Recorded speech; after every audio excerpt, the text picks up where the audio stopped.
Hey everyone, welcome back to What's Inside. This is the last episode, episode 10 of season 2 of our Nokia Lumia 521 series. In today's episode, we're going to be diving deeper into a chip called the Synaptic S2E10. And oh boy, this is going to be a fun one because we're taking a step away from the main motherboard and we're going to go onto the display. Basically, what this chip does right here is this chip processes all the changes in capacitance from clicking the screen, and it processes things like how long it was changed for, how hard it was changed for, and it sends that info to the main IC. So basically, when you tap the phone, when you hold long press the phone, or when you swipe, that's what the chip is processing. Now let's get into a more detailed dive. Just to reiterate what Josh was talking about the Synaptic S3202A, before gestures, before swipes and taps, it all had to be felt. And behind every interaction with the Lumia 521, this silent interpreter was hard at work. And it took these swipes, these taps, and turned them into digital data. And this is the story of the touch controller, how your fingers got a voice. And what does a touch controller actually do? It's a thin grid of transparent electrodes that detect electrical disturbances, the ones caused by your fingertips. The controller's job is to scan those electrodes in a precise matrix, measure changes in a capacitance, convert that analog data into a location, X, Y, track gestures, taps, long presses, and multi-touch. Now let's get into the different features of it.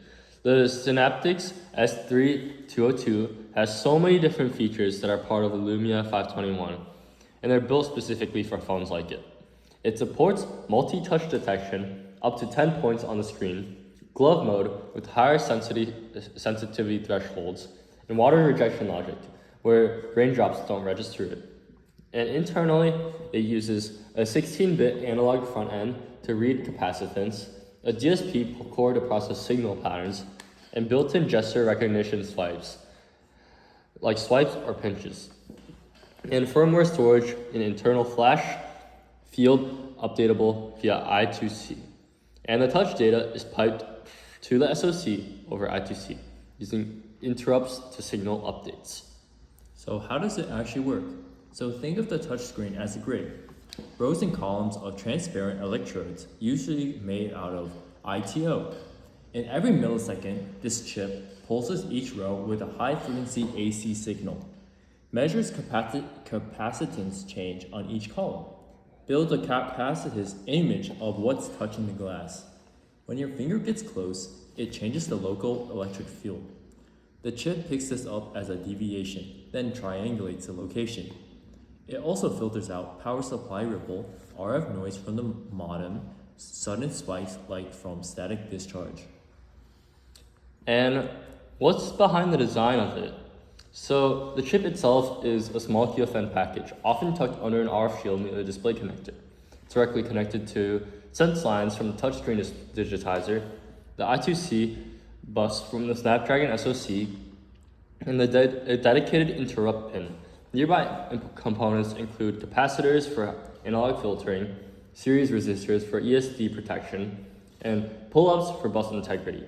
It's also powered by a clean LDO rail, often shared with other analog peripherals. And this chip is a pretty simple one, so that's really all there is to it. If you do have any questions though, as always, you can email us to find out more. But yeah, you now know what this chip does and its implications behind the display. Thank you for tuning in to this episode 10 of Season 2, our season finale. We'd like to thank you so much for giving us this opportunity to share with you our Nokia Lumia 521. This phone has been a huge part of my childhood and a huge part of me growing up. So thank you for listening, and as always, I'll see you next time in Season 3. So make sure you stay curious, because that's what's inside.